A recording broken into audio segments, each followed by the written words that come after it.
Hi, my name is Scott Gibson with Beneath the Surface. I'm here with Eric Coffin of the Hard Rock Analyst. Thanks for being with us, Eric. Thanks, Scott.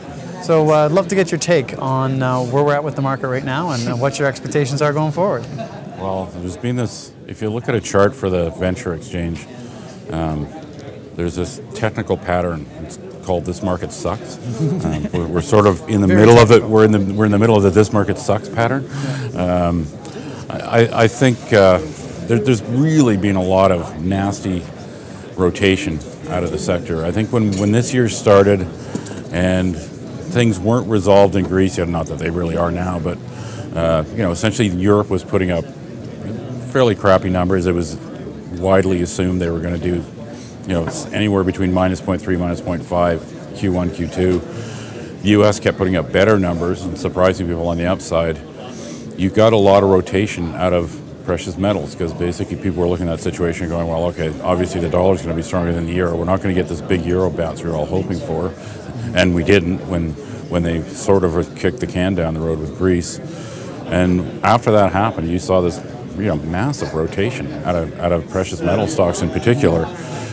And then, while that was going on, at the same time, you started seeing weaker numbers out of China. People started freaking out about that. So, of course, that that made base metals and materials hit it on the chin. Mm-hmm. So, you just had everything coming at once. I mean, we're at the end of March now. Mm-hmm. I think we're probably going to see the pressure ease off a little bit when we get into April. Because a lot of the rotation was funds. I mean, you could see it was, guys, I'm out of here by the end of the quarter. I don't want to say that I own A, B, C, and D. Mm-hmm. So I'm thinking we're going to see things lighten up a little bit. Base metal side, I mean, copper's looks good. It's always looked good, but I'm not expecting a lot of bad news out of China. I mean, it might slow down a little bit more, but we're in a handover year. It's a new 5-year plan. Current Politburo, for lack of a better phrase, in Beijing is passing over to the next generation. And although I think they are going to keep squeezing, by their definition, real estate speculators, because they're quite concerned about a property bubble, because they do have one in a few cities. Outside of that sector, they've got the wherewithal to pump as much into it as they want. I mean, I don't see a hard landing there. It's not the States, it's not Europe. I mean, if they want to turn on that tap, they can do it anytime they want. They got $3 trillion in reserves to throw at stuff, so I'm not really worried about that. I think the euro is the big question, and it's partially going to depend on whether a resolution of sorts to Greece improves the mood of the populace. And I don't mean in Greece, I mean like in France and Germany, Britain, which isn't an EU member, but still it's all part of the same bloc. The numbers coming out of the commercial side, the IFO surveys, things like that, the business surveys are actually pretty good. And I think that's partially because the euro's been doing lousy, which of course is good for them. They're all exporters. They're fine with it. They think it's great the euro's gone from 145 to 130. People who trade gold stocks hate it, but they like it. I think if you see some of this resolution feeding through to consumers a little bit in Europe, and again, it's France, Germany, Nordic countries. Those are the only places that can actually pull it back into the positive. It's not going to be great. It'll just be above zero. It'll be out of the mild recession they're in. I think if we get that, you might see a few cents get added to the euro. That's going to help the gold price. I mean, I think we bottom in and around here someplace, 1630, 1650. Well, and that's sort of my question too. We're in this market sucks phase, but to use a baseball analogy, where are we in that? Is it sort of the second, third inning, or are we closer to the 7th, 8th inning? I think we're probably 7th, 8th inning. I mean, that's my take too. I'm not seeing any bad news out of the States. I mean, to me, it looks like things are continuing to slowly accelerate. That's going to help. Everything really. I mean, that improves the mood of the market. I mean, if you look at the major markets, look at New York, for instance, I think what you're seeing there by and large is profit taking. I mean, New York, NASDAQ, they had a really, really good run. I mean, they went a long way in about 4 months. I mean, there were hardly any down days. And again, end of the quarter, guys going, okay, I got to take some stuff off the table.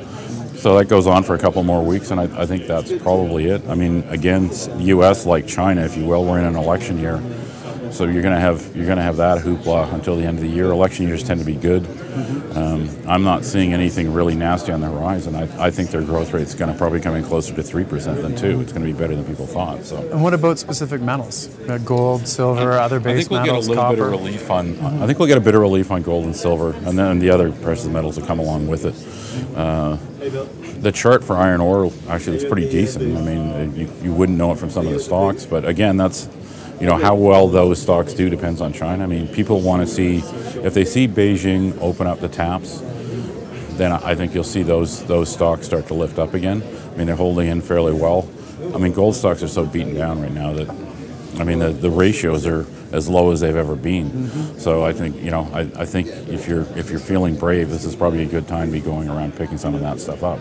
Ratio is almost as bad as 2008. Yeah, I mean, it's just, you know, the sentiment got so negative so fast, and so many guys have rotated out of that sector, and it's not like, you know, it's not like gold's gone from, you know, $1,900 to $600. It went from $1,800 to $1,650. I mean, these guys aren't all going to be losing money this quarter. Q1's going to look pretty good, actually. That's a pretty minor pullback in the metal. It's really not much. And what you're taking then for the stocks, is there particular stocks that you like right now that you've mentioned in the publication? You know, the more senior, if you want to call it senior, I mean, well, like silver stock, one that we like is Silvercrest. We followed it forever, really. I mean, literally from inception. Those guys have done a great job putting their first mine in production. Their second project, La Jolla, you know, it's a complicated project. The grades are a little lower than, you know, David and I would have usually liked, but hey, why fight the tape? Based on the way it's developing, it's going to be very large. A more junior stock in the silver sector that's everybody had a hate on for months is International North Air. That one, we're waiting for first resource estimate. Got to see where the grade's going to come in. But right now, their market cap's 15, 16, maybe. They've probably still got about $2-3 million in the bank. I would say their first resource, I'll be surprised if their first resource number is under 50 million ounces. I mean, it's a big zone. Grade is the question. You know, is it going to be 50 grams, 40 grams, 60 grams? I mean, 60 is kind of what we want, but you know, the size is going to be there. They've drilled enough holes in that thing. You can see probably 50 million tons. It's just what the grade's going to be. No, I don't own either of those stocks. Do you own those? I own both of them, yes. And another stock that I own, a gold stock, Columbus Gold. I mean, they've got no traction in the market. They've got a project in Guyana called Paul Isnard. Paul Isnard, when they picked it up, they bought it last year, has about 1.9 million ounces, good grade, about 1.6. Very strong technical management. John Prochnow has kind of laid out the program for them, and it's pretty straightforward. There's two parallel zones there. They were initially drilled down to maybe 100 meters. John's take on it is these are close enough together, and with, again, $1,600 gold, you know, you can probably take these things down to 200 meters and still be inside a pit envelope. They've put out about 12 holes so far of a much larger program. They're basically hitting exactly what they thought they were going to hit, exactly where they thought they were going to hit it. It looks like they'll probably do that, and if they can pull both those zones down to 200 meters, they take it up to 3.5-4 million ounces. And that stock's traded down too. What's the market cap and the cash? Yeah, they're about, their current market cap is about 60, 65, and they've got about 10 million in cash. So, I mean, you know, they've got 2 million in the bag already, and 3 or 4 looks like it's pretty much a done deal, I think. Well, that's a key thing to look at right now is cash. That not a lot of companies were able to finance in the fall, and the ones that still have cash right now are in a very strong position. Well, things turned hard. I mean, things looked really good going into this year. So everybody's going, you know, great, I'm going to raise all this money in April. All those guys who said that are now going, oh crap, now what do I do? So yeah, no, cash is, you really don't want somebody that desperately has to go and find money right now, because they're pretty much going to have to take what they're offered.